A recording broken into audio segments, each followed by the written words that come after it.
배들목 찬양대 찬양 감사합니다.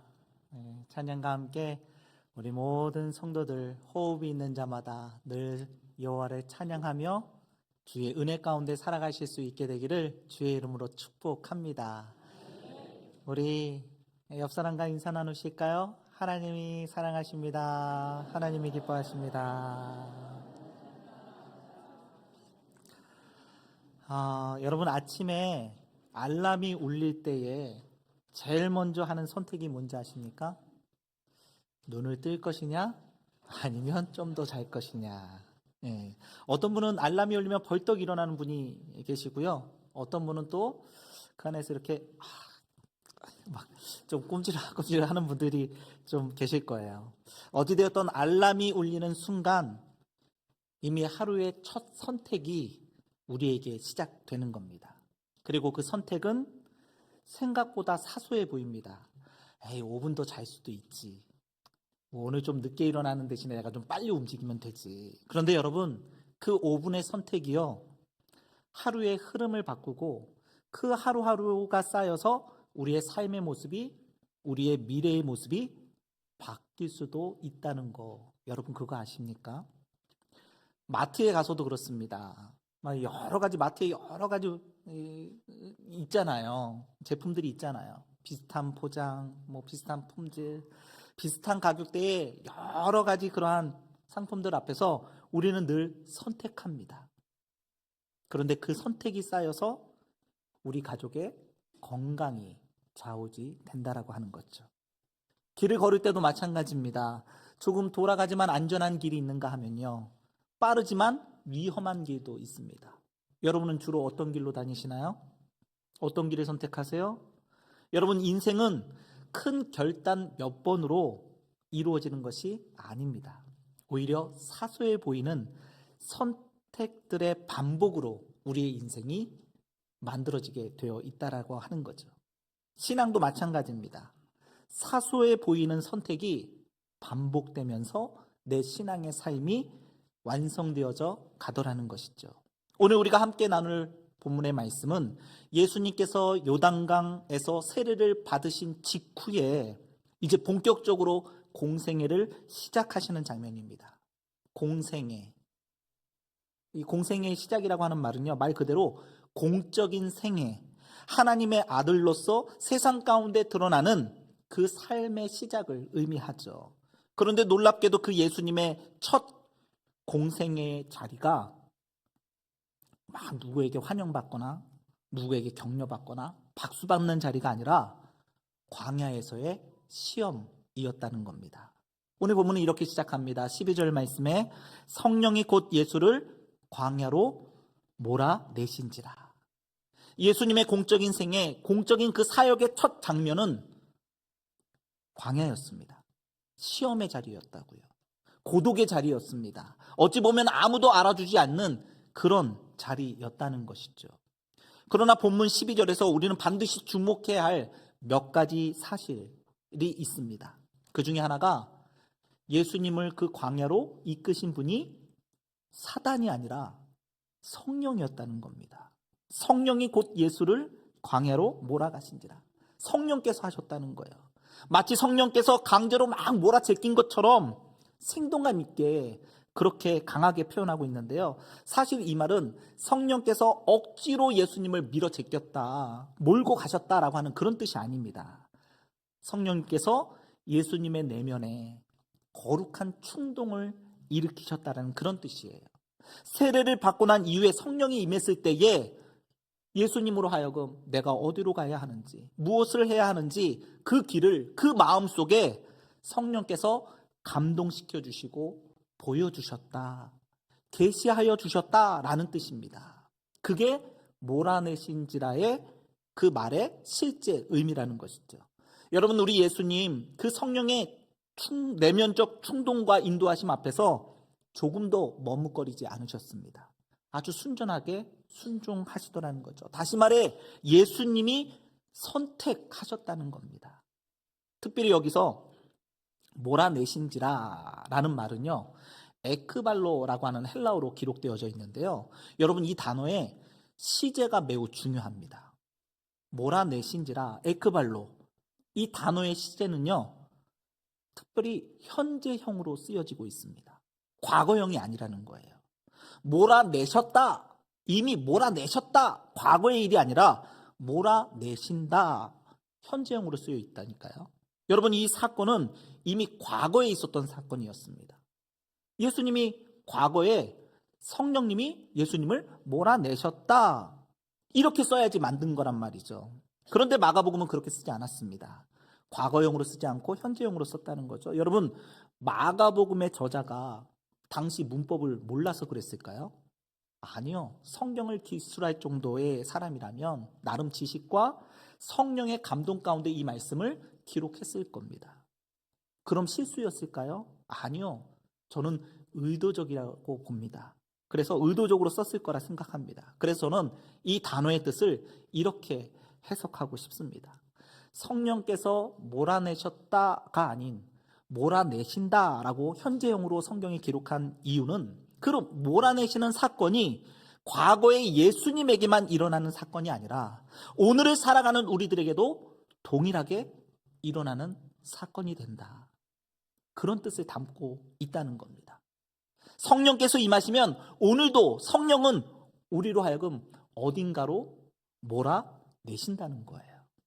오늘을 살아가는 저와 여러분에게도 성령께서 동일하게 우리에게 감동시켜 주시고 우리를 인도하시고 여전히 우리에게도 계시하여 보여주신다. 현재 진행형으로 성령께서 우리를 몰아내시고 계시더라는 겁니다. 할렐루야. 사랑하는 성도 여러분, 우리 안에 성령님 계십니다. 이걸 믿으십니까? 고린도전서 12장 3절에 보니까 성령으로 아니하고는 누구든지 예수를 뭐라 할 수 없느니라, 주라 할 수 없느니라. 여러분, 우리가 예수님을 주님이라고 고백하는 그 순간 이미 성령님께서는 우리 안에 내주 역사하고 계시는 줄로 믿습니다. 그리고 그 순간부터 우리 앞에는 두 가지 길이 놓이게 됩니다. 하나는 성령께서 몰아가시는, 성령께서 인도하시는 길입니다. 우리를 깨닫게 하시는 길이고요, 우리를 감동케 하시는 길입니다. 우리의 생명을 살리시는 길이고요, 하나님의 뜻을 함께 보고 함께 걷는 은혜의 길이라고 하는 것이죠. 그 길이 펼쳐집니다. 두 번째는요, 또 하나의 길을 보여주시는데, 두 번째 길은 사단이 몰아가는 길입니다. 우리를 무지함으로 이끌어가는, 또 어떤 일에 있어서는 오해하고 곡해하는 길로, 더 나아가서 충동질시키고 다툼을 일으키는 길이 펼쳐지더라는 거예요. 세상과 타협하도록 만들기 위한 유혹과 시험의 길이 펼쳐지더라는 거죠. 사랑하는 성도 여러분, 예수님 앞에도 이 두 길이, 언제나 이 두 길이 놓여 있었습니다. 예수님이시라고 해서 사단의 길이 아예 제시되지 않은 것이 아니더라는 거예요. 예수님도 시험을 받으셨고, 예수님도 사단의 충동질과 예수님도 사단의 유혹과 시험, 세상과 타협할 수 있는 그러한 길이 항상 눈앞에 펼쳐져 있으셨다고요. 그렇다면 오늘을 살아가는 우리 앞에도 당연히 사단의 길이 없을 이유가 없잖아요. 나는 예수 잘 믿으니까 사단의 길은 놓이지 않을 것이다, 천만의 말씀입니다. 여러분, 날마다 우리 앞에도 동일하게 이 두 길이 놓여 있게 된다는 겁니다. 그런데 문제는 이 두 길이 아주 조용하게, 아주 자연스럽게 우리 앞에 놓여진다는 거예요. 민감하지 않으면 이 두 길이 놓여있지도 모르는 그런 상황 가운데 내가 그냥 그때그때 그냥 선택하면서 살아간다는 것이죠. 그래서 우리가 더 민감해져야 하는 겁니다. 날마다 내 앞에 놓인 이 선택의 순간 앞에서 성령의 감동과 계시와 인도하심인지, 아니면 사단의 충동질과 오해와 다툼과 세상과의 타협의 길인지, 이것을 잘 분별해 내셔야 한다는 겁니다. 여러분, 묻습니다. 여러분은 이 두 길이 매일 내 삶 가운데 내 앞에 놓여 있다라는 사실을 날마다 민감하게 인식하며 살아가고 계십니까? 여러분, 믿음의 길은 자동적으로 흘러가는 삶이 아닙니다. 매일매일 매 순간순간 성령의 길을 선택하며 살아가는 삶이 믿음의 삶인 줄로 믿습니다. 여러분, 예수를 믿는다라고 하는 것은요, 그냥 내가 예수 믿고 구원받아 천국에 가는 것이다, 이 정도의 것이 아닙니다. 그건 그냥 먼 훗날 자연스럽게 이루어지는 일이고요.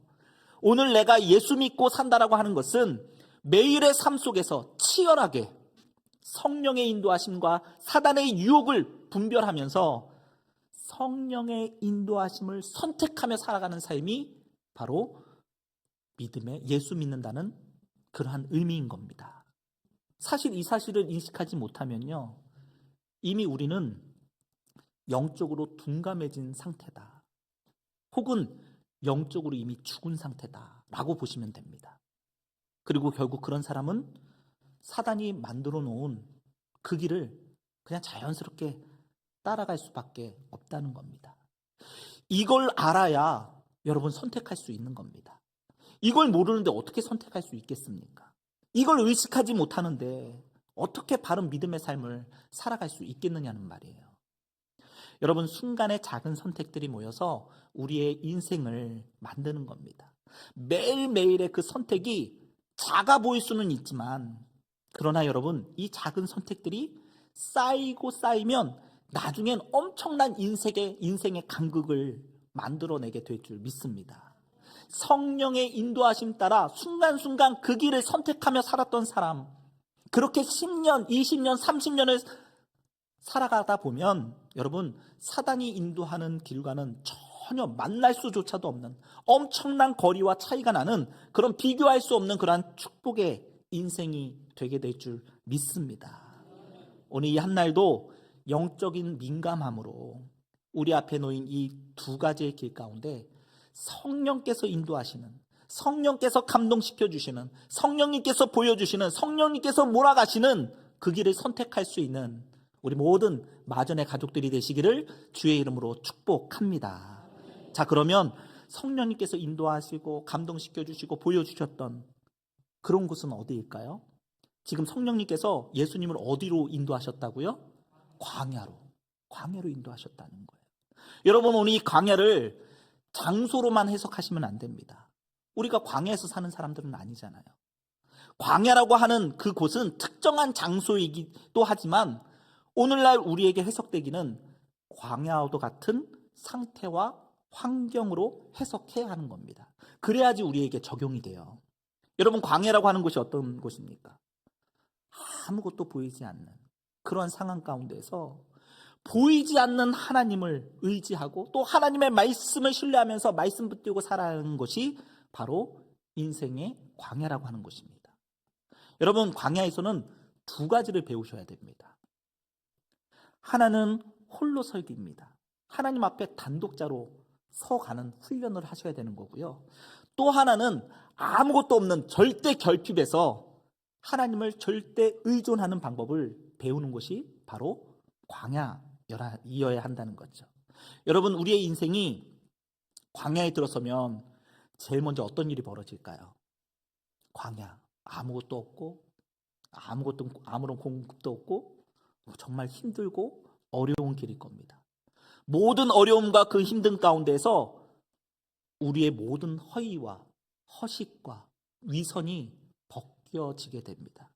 여러분, 광야에서 꾸민다 한들 받을 사람이 누가 있겠습니까?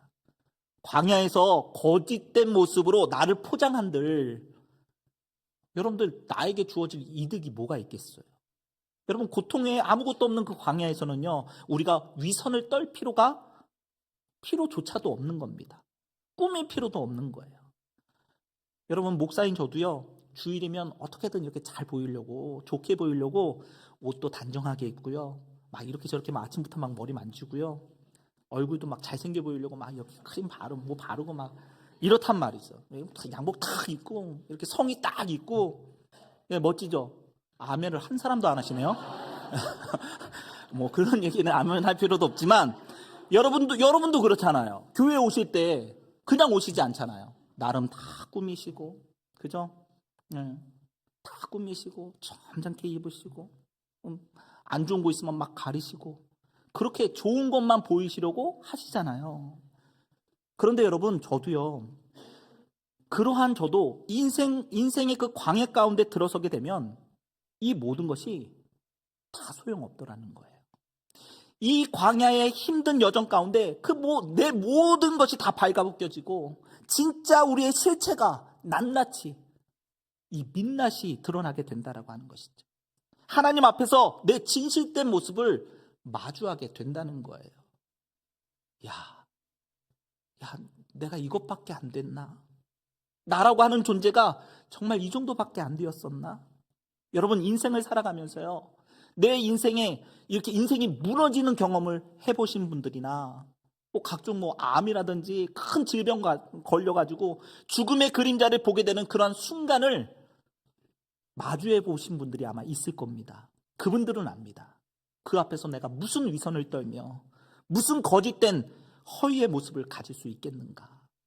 그저 내 민낯, 믿음이 있었던 것 같았는데, 내가 남보다 조금 더 나은 사람인 줄 알았는데, 평소 내가 강하고 담대한 사람인 줄 알았는데, 실제로는 내 믿음 없는 내 모습을, 보잘것없고 한없이 연약한 그러한 모습을, 내 민낯을 보게 된다는 거예요. 그리고 그 민낯으로 하나님의 얼굴을 뵙게 되는 겁니다. 하나님, 나 좀 살려달라고. 하나님, 내가 정말 이렇게 약한 사람인 줄 몰랐다고. 맨날 똑똑한 척, 맨날 센 척, 괜찮은 척, 의로운 척 그렇게 해왔는데 이제 내 힘으로 할 수 있는 게 아무것도 없더라고.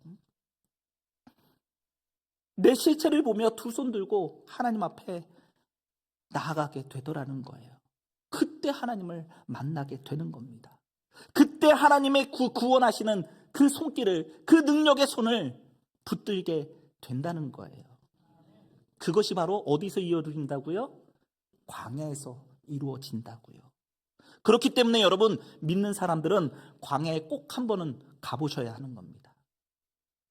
그 하나님의 임재를 그곳에서 경험해 보셔야 된다고요. 하나님은 이스라엘 백성들을 출애굽시키신 이후에 그들을 광야로 인도하셨습니다. 모세를 미디안 광야로, 다윗을 엔게디 광야로, 오늘 본문의 예수님을 또 광야로, 이 이후에 사도 바울도 아라비아 광야로 인도하셨습니다. 오늘날에도 하나님 우리를 성령님을 통하여서 광야로 인도하십니다. 내 인생의 광야가 어디인지, 어떤 상황과 어떤 환경 가운데 놓이든 간에 그 인생의 광야 앞에서 나의 민낯을, 먼지보다도 더 작은 나의 실체를 보면서 눈에 보이지 않지만 내 인생 가운데, 내 광야의 삶 가운데 임재 역사하시는, 실제하시는 그 하나님을 경험하며 그 하나님을 바라보며 하나님의 말씀을 의지하며 살아가는 그러한 저와 여러분들이 되시기를 주의 이름으로 축원합니다. 그러면 이와 같은 광야에서 우리 예수님에게 어떠한 일이 벌어집니까? 어떤 일이 일어났어요? 그것이 본문 13절의 말씀입니다. 우리 함께 봉독해 볼까요? 광야에서 40일을 계시면서 사탄에게 시험을 받으시며 들짐승과 함께 계시니 천사들이 수종 들더라. 아멘. 여기 제일 먼저 등장하는 게 40이라고 하는 숫자입니다. 왜 하필이면 40일일까? 여러분, 성경에서 이 40은요, 단순한 숫자의 개념이 아닙니다. 고난과 시련, 인내를 거쳐 한 사람을 온전히 성숙하게 만드는 시간을 의미한다라는 것이죠. 모세의 생애를 한번 생각해 보십시오. 모세는 왕궁에서 40년, 미디안 광야에서 40년, 그리고 출애굽 이후에 광야에서 40년. 이걸 보면서 아니, 어떻게 이렇게 정확하게 40년 이걸 어떻게 이렇게 딱딱 맞췄지? 라고 생각하시면 안 돼요. 이건 상징입니다. 40일이라고 하는 그 40년이라고 하는 이 한 사람을 하나님의 사람으로 빚어가는데 필요한, 그리고 충분한 시간이라고 하는 그런 뜻이라는 거예요. 모세가 시내산에서 십계명을 받을 때에도 시내산에서 40일을 머물렀습니다. 예수님께서도 광야에 머무신 시간이 40일이었습니다. 이 40일이라고 하는 시간은 본격적인 사역을 시작하기 이전에 반드시 채워야 할 영적 깊이의 시간이었다는 겁니다. 여러분, 우리에게도 이런 시간이 필요합니다. 그러니 여러분들 혹여라도 광야에 삶에 있을 때에 왜 이렇게 빨리 안 지나가지? 너무 조급해하지 마십시오. 생각보다 길 수 있습니다. 40일일 수도 있고요. 400일일 수도 있습니다. 4000일일 수도 있어요. 더 나아가서 40년이 걸릴 수도 있어요. 그러니 조급해하지 마시고요. 그 광야에서 계속해서 하나님 바라보며 하나님의 말씀 따라 가시면 된다는 겁니다. 자, 예수님 40일 동안 뭐 하셨습니까? 금식하셨습니다. 그리고 사단의 시험을 받으셨습니다. 광야에서 40일을 계시면서, 오늘 본문에 보면 광야에서 40일을 계시면서 사단에게 시험을 받으시며 그리고 들짐승과 함께 계셨답니다. 40일 동안 들짐승과 함께 계셨대요. 여러분, 들짐승은 광야의 또 다른 얼굴입니다. 광야에서 들짐승은 언제든 존재합니다. 여러분, 성경에서 들짐승은 종종 사단의 세력, 혼돈과 위협의 상징으로 사용되곤 했었습니다. 다시 말해서 이 광야라고 하는 곳은 우리의 영적 민낯이 고스란히 낱낱이 드러나는 자리이면서 동시에 들짐승과 같은 사단의 시험이 가장 노골적으로 드러나는 그러한 장소라는 뜻입니다. 우리가 살아가는 이 세상이 그렇죠? 세상이 곧 광야입니다. 사단의 세력이, 어둠의 세력이 득실득실합니다. 호심탐탐 우는 사자와 같이 우리를 삼키려 들고 있습니다. 우리를 유혹해서 넘어지게 만들려고 합니다. 여러분, 사단은 결코 우리 믿는 사람들을 가만히 둘 리 없습니다. 완전히 자기의 세력, 사단의 세력에 놓이게 될 때까지 끊임없이 우리를 시험하고 유혹하더라는 것이죠. 그렇기 때문에 여러분, 목사님, 저는 뭐 그런 시험거리 같은 거 없던데요? 하는 분 계시다면 긴장하셔야 됩니다. 혹 내가 이미 사단의 편에 서 있거나, 아니면 그 영이 민감하지를 못하거나, 아니면 이미 죽어버린 겁니다. 여러분, 이미 죽어버린 사람 사단이 시험할까요, 안 할까요? 유혹할까요, 안 할까요? 이미 죽었는데 뭐하러 시험하겠습니까? 살아있는 사람들, 그 사람들 시험 들게 하는 것도 정말 힘들어 죽겠는데 뭐하러 죽은 사람을 건들겠냔 말이에요. 사단은 그 영이 살아있는 사람, 주님께로 향하고자 하는 사람, 생명의 길로 나아가고자 하는 사람, 성령의 인도하심을 받는 그런 사람을 시험하고 유혹하고 위협하면서 가지 못하도록 세상과 짝하게 만들기 위해서 어둠의 세력에 꽁꽁 묶어두려고 우리를 계속해서 시험하고 유혹하고 위협하게 된다는 겁니다. 그래서 우리 믿는 사람들은요, 사단의 시험과 유혹이 이상한 일이 아닙니다.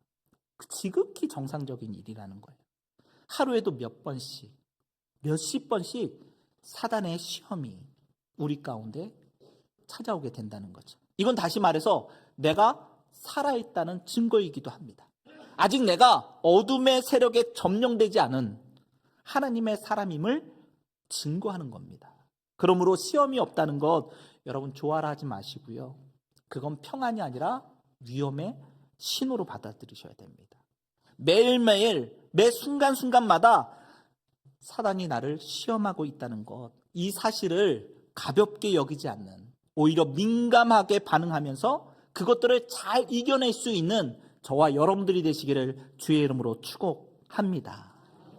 오늘 본문에 자세히 나와 있지는 않지만 예수님이 받으신 시험이 세 가지입니다. 자, 기억하시죠? 첫 번째는 뭐예요? 떡의 시험이었습니다. 40일 동안 금식하셨던 그 예수님에게 가장 절박했던 문제가 뭐였겠습니까? 먹는 것이었습니다. 급한 일이었어요. 가장 절박했던 부분을 사단이 정확하게 파고들고 있었다는 거죠. 사단은 말합니다. 야, 가장 급한 것부터 해결해. 너 지금 많이 배고프잖아. 배고픈 그 문제부터 먼저 해결해야지. 사랑하는 성도 여러분, 우리 앞에 떡의 문제가 날마다 매일 놓여져 있습니다. 오늘 하루를 살아가기 위해서 당연히 먹어야 되고 또 일해야 되고 또 돈 벌어야 되는 겁니다. 이 떡의 문제는 평생 죽을 때까지 우리를 따라다닐 것입니다. 우리 앞에 계속해서 놓여 있을 겁니다.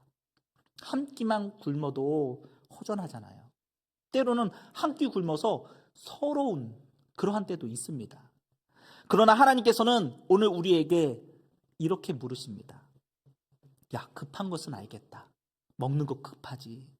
배고픈 거 해결해야 되는 거 급하지. 그런데 너의 삶에는 정말 중요한 게 무엇이냐? 여러분, 우리 인생은 급한 게 있고 중요한 게 있습니다. 급한 것과 중요한 것 사이의 싸움이라는 거예요. 급한 것이 있고 중요한 것이 있는데 무엇을 우선적으로 붙들며 살 것이냐라고 하는 것이 우리의 문제라는 것이죠. 급한 것만 붙들고 살아가다 보면 어느 순간 정작 우리 인생에 아주 중요한 것을 놓쳐버릴 때가 있습니다. 그래서 성령님께서는 오늘도 말씀하시는 거예요. 급한 것보다 중요한 것을 먼저 선택하라. 또한 사단은요, 예수님에게 이렇게 이야기합니다. 내가 하나님의 아들이거든. 야, 돌로 떡을 만들어서 내게 보여줘봐. 증명해봐. 마태복음 4장 3절에 보니까요, 내가 만일 하나님의 아들이거든 명하여 이 돌들로 떡덩이가 되게 하라. 하나님의 아들임을 증명하라, 보이라, 이렇게 시험하고 있더라는 거죠. 기적을 통해, 돌이 떡이 되는 기적을 통해 눈에 보이는 방식으로 자신을 드러내보라고 그렇게 유혹하고 있는 겁니다. 그런데 여러분, 예수님께서는 한 번도 돌로 떡이 되게 하신 적이 없습니다. 보리떡 5개로 5,000명을 먹이신 적은 있지만 돌로 떡을 만들어 자신을 증명해 보이신 적은 없다라는 겁니다. 왜입니까? 급한 문제를 해결하기 위해서 아무 수단이나 선택하시지 않으셨기 때문입니다. 여러분, 예수님은 급한 것보다 중요한 것을, 그리고 결과보다 하나님의 방법을 택하셨습니다. 여러분, 오늘 이 시험은 우리들에게도 찾아옵니다. 야, 방법은 중요한 게 아니야. 일단 그 문제 해결부터 하고 봐. 지금 급한데 뭐 이 정도쯤 괜찮은 거 아니야? 사단이 우리를 그렇게 유혹하더라는 것이죠. 그러나 믿음의 사람은 급하다고 해서 아무 길이나 가지 않습니다. 중요한 것을 붙들기 위해 수단과 방법을 가릴 줄 아는 그 사람이 바로 믿음의 사람이더라는 겁니다. 사랑하는 성도 여러분, 성도는 보이기 위해서 사는 존재가 아닙니다. 뭔가를 증명하기 위해서 사는 존재가 아니라는 거예요. 오히려 광야 같은 그런 인생 가운데 하나님의 말씀, 더 중요한 하나님의 말씀을 붙들고 하나님의 방식대로, 하나님의 방법대로 그 길을 건너는 것, 사람들이 참된 믿음의 사람인 줄로 믿습니다. 오늘 이 한날에도 급한 것보다 중요한 것을 선택하면서 세상의 방식이 아니라 하나님의 방식을 붙들고 이 광야와도 같은 이 세상을 온전히 믿음으로 걸어갈 수 있는 저와 여러분들이 되시기를 주의 이름으로 축원합니다. 사단의 두 번째 시험은 뭐였죠? 높은 그 성전 꼭대기에서 뛰어내리라. 뛰어내리면 하나님이 그의 사자들에게 명하여서 너를 보호할 것이다. 너의 생명을 지켜줄 것이다. 이렇게 말하거든요. 여러분, 사람이 높은 곳에서 뛰어내리면 어떻게 됩니까? 죽습니다. 다치게 돼요. 그런데 다치지 않고, 다치는 곳 하나도 없이 죽지 않고 살았다? 그럼 이건 기적이잖아요. 이건 신기한 일이잖아요. 사단은 말합니다. 네가 하나님의 아들이거든. 그 신기한 일에 네 인생을 한번 걸어보라고. 네 목숨을 한번 걸어보라고. 그러나 성령님은 말씀하십니다. 신기한 일이 아니고요. 신기한 일이 아니라 의미 있는 일에 네 인생을 걸랍니다. 신기함은 한순간이지만 의미 있는 일은 평생 남는 것입니다. 여러분, 신앙생활 하다 보면요, 우리가 신비로운 것, 신기한 것 쫓아갈 때가 종종 있습니다. 야, 이거 하나님이 정말 하나님이 역사하신 일이야. 그렇게밖에 볼 수 없어. 이러한 경험이 있으면 아이고 정말 하나님 살아계시는 거야. 이런 것을 느낄 수는 있지만 하나님이 원하시는 건요, 그런 신기함에 목숨 걸지 말라는 거예요. 오히려 의미 있는 일, 그 의미 있는 일을 통하여서 하나님의 나라를 이루며 살아가기를 하나님이 원하시고 계신다는 거예요. 신기함을 쫓지 마시고요, 의미 있는 일을 쫓으시길 바랍니다. 의미 있는 일에 목숨을 걸 수 있는 저와 여러분들이 되시기를 주의 이름으로 축원합니다. 사단의 세 번째 시험이 무엇입니까? 나에게 엎드려 절하면 천하만국을 너에게 다 주겠다. 천하의 그 모든 영광을 너에게 다 주겠다. 여러분, 천하만국을 예수님이 어떻게 얻으셔야 했을까요? 십자가의 길을 통해서 얻어야 하셨던 겁니다. 어렵고 힘든 길, 고통의 길, 희생의 길, 그 험한 골고다 언덕길을 올라가야만 얻는 것이었습니다. 그게 하나님의 방법이었다고요. 하나님은 그 길을 이미 예비해 놓으셨다고요. 그런데 사단은 뭐라고 이야기합니까? 아니, 그렇게 어렵게 얻지 마. 그냥 쉽게 얻어. 나에게 한 번만 절하면 된다니까. 눈 딱 한 번 감고 그냥 내 앞에 머리를 한번 숙여. 그러면 내가 이 천하 모든 영광을 너에게 줄게. 사랑하는 성도 여러분, 중요한 것은요, 결코 쉽게 얻어지는 법이 없습니다. 빨리 얻어지는 것은 그건 하나님의 방식이 아니라고요. 여러분, 쉬운 길 가지 마십시오. 믿음의 길은 좁은 길입니다. 여러분, 믿음의 길은 어려운 길이에요. 때로는 고통의 길이고 때로는 이해하기도 힘든 희생의 길이라니까요. 우리 예수님 그 길을 걸으셨습니다. 우리 성령님 그 길로 우리를 인도하여 주십니다. 그 좁은 길을 선택하라고 우리의 마음을 감동시켜 주시고 우리에게 그 길을 보여주시면서 우리를 그 길로 몰아내시고 계신다는 겁니다. 그러한 성령님의 인도하심 속에 사단의 시험과 또 유혹과 그 위협들을 잘 이겨낼 수 있는 우리 마전의 모든 가족들이 되시기를 주의 이름으로 축원합니다. 특별히 오늘 말씀 끝까지 보셔야 됩니다. 오늘 본문 다시 한번 보시면요, 성경은 시험으로 끝나지 않습니다. 사단에게 시험을 받으시고 들짐승과 함께 계시니 라고 끝나지 않아요. 성경은 반드시 이렇게 이야기합니다. 마지막에 천사들이 수종들더라. 천사들이 수종들더라. 이 말이 무슨 뜻입니까? 광야가 끝이 아니라는 거예요. 시험이 끝이 아니라는 겁니다. 예수님이 선택하신 그 자리, 말씀을 붙들고 버텨내신 그 자리 뒤에는 반드시 하나님의 공급하심이 기다리고 있었다는 겁니다. 사랑하는 성도 여러분, 우리의 신앙은 내가 얼마나 잘 버텼는가에 달려있지 않습니다. 내가 얼마나 강한가에도 달려있지 않아요. 선택은 우리의 몫이지만 그 선택을 감당케 하시는 힘은 하나님께로부터 공급되어지는 줄로 믿습니다. 혹 오늘 말씀을 들으면서 목사님, 나는 늘 시험 앞에 실패만 했어요. 나는 늘 사단에게 끌려다니기만 했던 것 같아요. 그런 마음이 드셨다면 여러분 기억하십시오. 광야에 계신 예수님 곁에 천사들이 있었던 것처럼 말씀을 붙들고 방향을 돌이키는 자에게는 그 곁에는 하나님의 보호하심이, 하나님의 공급하심이, 천사들이 수종드는 역사가 반드시 있게 될 줄로 믿습니다. 말씀을 정리합니다. 한 그루의 나무가 있었습니다. 매일 바람이 불 때마다 이 나무는 자꾸 흔들립니다. 흔들리는 그 모습을 보면서 사람들이 이렇게 이야기합니다. 저 나무는 너무 약하다. 저거 언제 쓰러질지 저거 어떻게 알아? 저렇게 약해서 어떻게 세상 살아가겠어? 그런데 시간이 흘러 폭풍우가 몰아쳤을 때 겉보기엔 단단하게 보였던 나무들은 다 쓰러지고 늘 흔들렸던 그 나무는 끝까지 서 있었습니다. 왜 그랬을까요? 그 흔들렸던 나무는 매일매일의 그 작은 바람에 쓰러지지 않기 위해서 보이지 않는 땅 속으로 자기의 뿌리를 조금씩 더 깊이 뿌리내리고 있었기 때문이었습니다. 여러분, 그 나무는 어느 날 갑자기 강해진 게 아니었습니다. 매일 부는 그 바람 앞에서 쓰러지지 않기 위해 뿌리를 깊게 내리는 그 선택을 통하여 그 선택의 반복을 통하여서 지금까지 지탱해 왔기 때문에 큰 폭풍에도 견딜 수 있었다는 것이죠. 사랑하는 성도 여러분, 믿음의 뿌리도 그렇습니다. 하루아침에 깊어지는 그런 믿음은 없습니다.